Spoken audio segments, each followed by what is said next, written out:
Shalom. Kita akan mulai dengan doa pembukaan sebelum firman Tuhan ini disampaikan. Ayo mari karyawan dan jemaat yang dikasihi Tuhan di Espera, Pak Halim dan teman-teman, kita berdoa bersama. Bapa di dalam surga, kami bersyukur karena Engkau hadir bersama kami. Engkau selalu berjanji 2-3 orang berhimpun dalam namamu, Engkau hadir. Dan kalau Engkau hadir, pasti Engkau ingin menyampaikan pesan, dan pasti Engkau ingin juga membuat banyak mujizat. Kami tahu itu Tuhan Yesus. Hinggalah Roh Kudus tolong kami, agar kami mengerti akan kebenaran firman, agar hamba yang menyampaikan juga boleh mengulasnya sesuai dengan kebutuhan kami sekarang ini. Karena apa yang terjadi pada zaman Yesus dengan zaman kita ini, itu mungkin tidak sama. Tetapi persamaannya adalah Tuhan Yesus tidak berubah, dulu, sekarang, dan sampai selama-lamanya. Oleh karena itu kami terlalu yakin firman Allah dari kitab Kejadian sampai Wahyu, yang sudah keluar dari mulut Allah, semua tidak akan kembali dengan sia-sia. Semuanya akan terlaksana. Mari Roh Kudus berbicara bagi kami Tuhan. Kami siap mendengarkan firman-Mu. Di dalam nama Tuhan Yesus Kristus kami mengucap syukur. Amin. Kita akan membaca dari Lukas 5 ayat 1-11. Tapi sebelumnya saya mengutip dulu Yohanes 1 ayat yang pertama. Pada mulanya adalah firman. Firman itu bersama-sama dengan Allah, dan firman itu juga Allah sendiri. Jadi kita memulai sesuatu apapun, memulai hari ini selalu jangan lupa baca Alkitab, berdoa bersama. Kalau bisa nyanyi-nyanyi memuji Tuhan. Bukan soal suaranya bagus, tetapi punya hati yang bagus dengan Tuhan. Soal suara Tuhan tahulah. Tapi ada orang memiliki suara yang bagus tapi tidak mau nyanyi buat Tuhan. Nah, itu juga celaka. Tapi alangkah baiknya hati saudara itu nomor satu, yang dipulihkan oleh Tuhan, yang datang dengan penuh pertobatan oleh karena Yesus Tuhan itu. Terima kasih Tuhan Yesus untuk firman ini. Kami akan baca Lukas 5 ayat 1-11. Pada suatu kali Yesus berdiri di pantai Danau Genesaret, sedang orang banyak mengurumuni dia hendak mendengarkan firman Allah. Nah, ini dia. Sekarang lagi larang berkerumun, tapi zaman itu Yesus hadir dan kerumunan gak jadi masalah. Ia melihat 2 perahu di tepi pantai, nelayan-nelayannya telah turun dan sedang membasuh jalannya. Ia naik ke dalam salah satu perahu itu, yaitu perahu Simon, dan menyuruh dia supaya menolakkan perahunya sedikit jauh ke pantai. Lalu Yesus duduk dan mengajar orang banyak dari atas perahu. Ayat yang keempat, setelah selesai berbicara, Yesus berkata kepada Simon, "Bertolaklah ke tempat yang dalam dan tebarkanlah jalamu untuk menangkap ikan." Simon menjawab, "Guru, telah sepanjang malam kami bekerja keras dan kami tidak menangkap apa-apa. Gagal, nihil. Tetapi karena engkau menyuruhnya, aku akan menebarkan jala juga." Dan setelah mereka melakukannya, mereka menangkap sejumlah besar ikan sehingga jala mereka mulai koyak. Lalu mereka memberi isyarat kepada teman-temannya di perahu yang lain supaya mereka datang membantunya. Dan mereka itu datang, lalu mereka bersama-sama mengisi kedua perahu itu dengan ikan hingga hampir tenggelam. Jala koyak, hampir tenggelam. Ini luar biasa. Di tengah-tengah krisis, Tuhan Yesus membuat mujizat. Dan ketika Simon Petrus melihat hal itu, ia pun tersungkur di depan Yesus dan berkata, "Tuhan, pergilah daripadaku, karena aku ini seorang berdosa." Sebab ia dan semua orang yang bersama-sama dengan dia takjub oleh karena banyaknya ikan yang mereka tangkap. Demikian juga Yakobus dan Yohanes, anak-anak Zebedeus yang menjadi teman Simon. Kata Yesus kepada Simon, "Jangan takut. Haleluya. Mulai dari sekarang engkau akan menjala manusia." Dan sesudah mereka menghela perahu-perahunya ke darat, mereka pun meninggalkan segala sesuatu lalu mengikut Yesus. Dan kita tahu bahwa akhirnya mereka menjadi penjala manusia. Lebih penting mana? Ikan 2 perahu dan menjadi hamba Tuhan. Saya tidak suruh saudara semua jadi pendeta, tapi saudara akan menjadi pembawa kabar baik.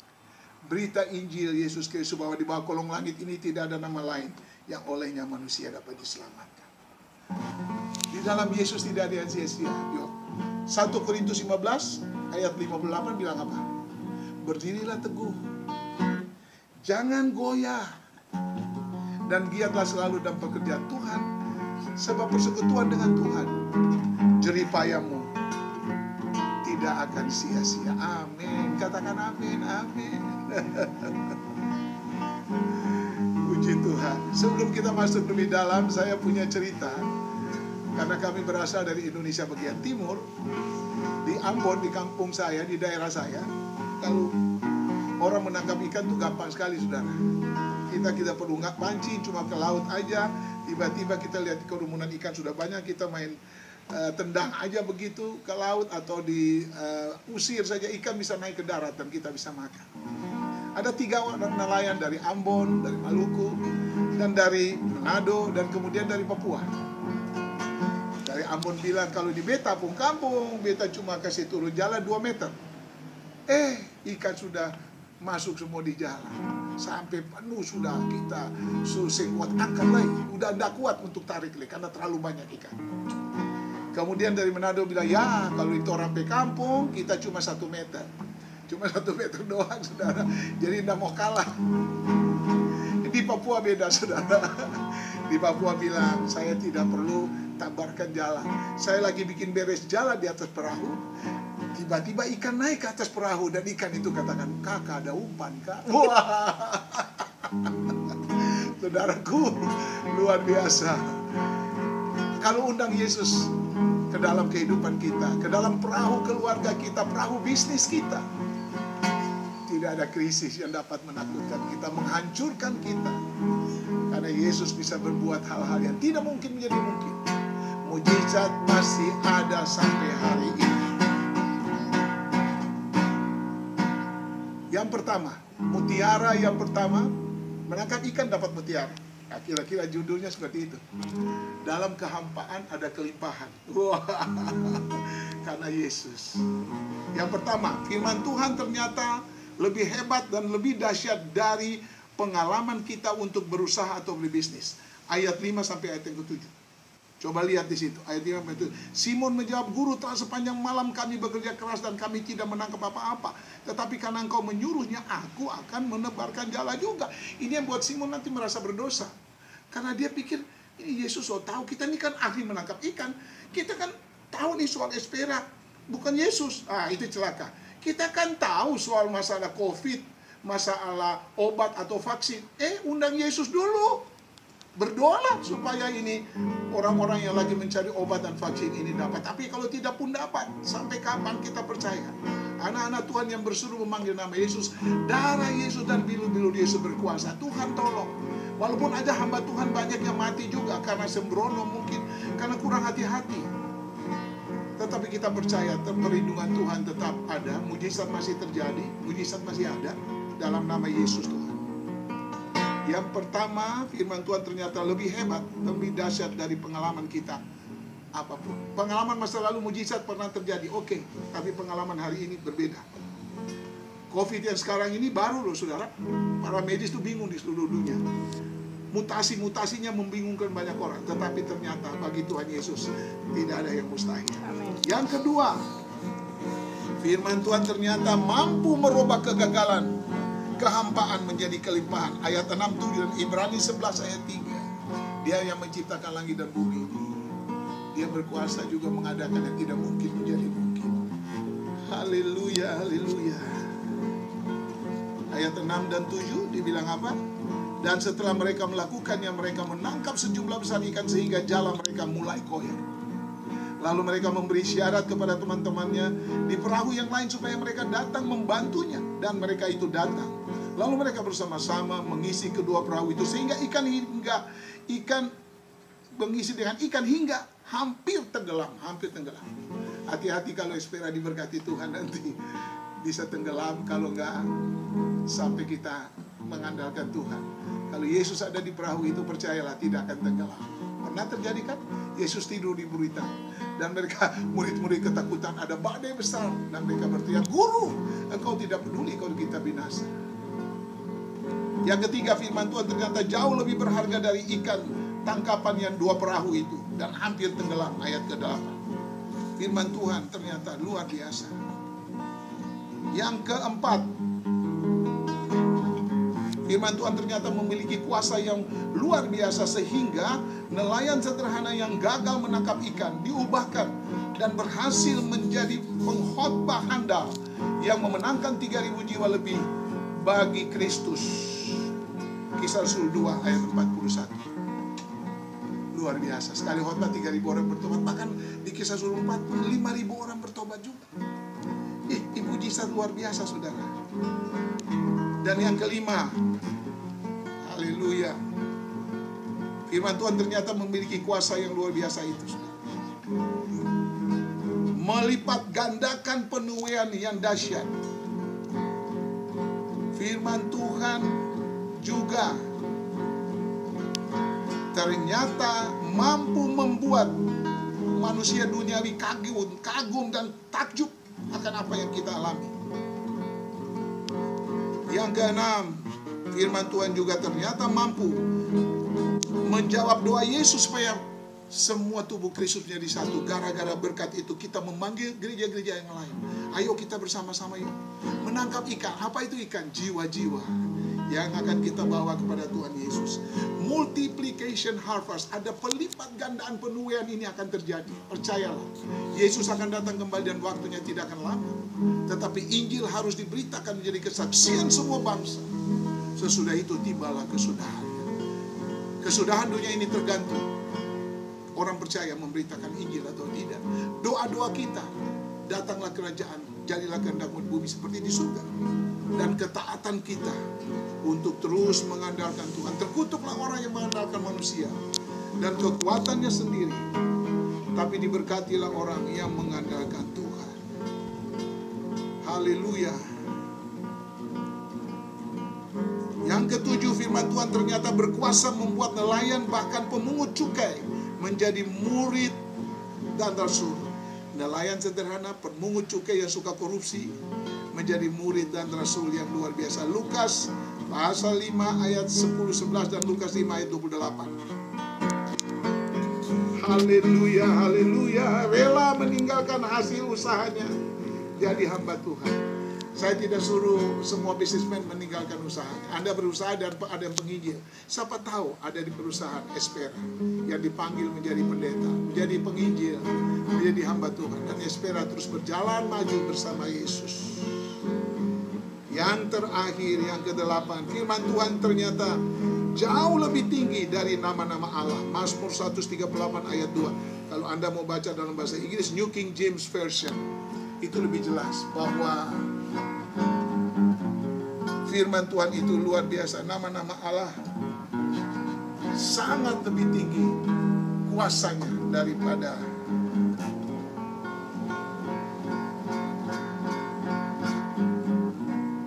nama-nama Tuhan itu. Firman Tuhan luar biasa. Mari saudara, kita melihat berkat Tuhan itu selalu melimpah. Tak usah kau takut, Allah bersamamu.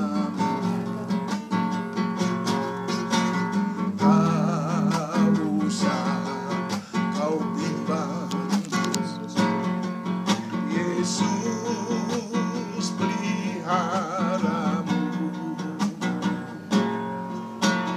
Tak usah kau susah,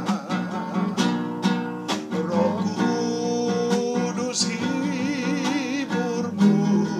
Amin Tuhan.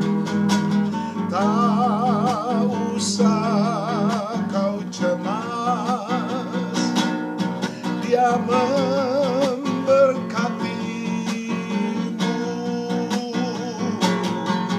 El Shaddai, El Shaddai, Allah Maha Kuasa. Amin.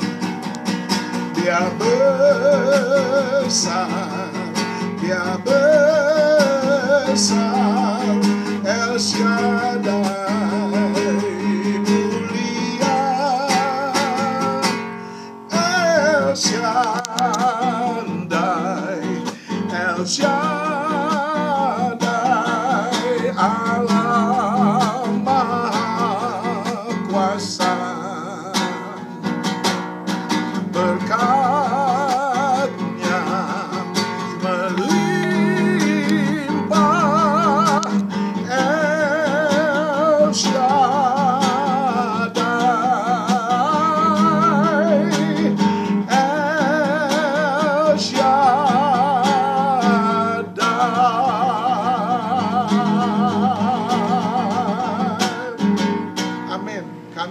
berdoa, mengucap syukur untuk firman Tuhan ini. Bapa, Roh Kudus tolong supaya kami tetap mengandalkan Tuhan, mengundang Yesus masuk dalam perahu kehidupan kami, keluarga kami, usaha kami, kota kami, bangsa kami.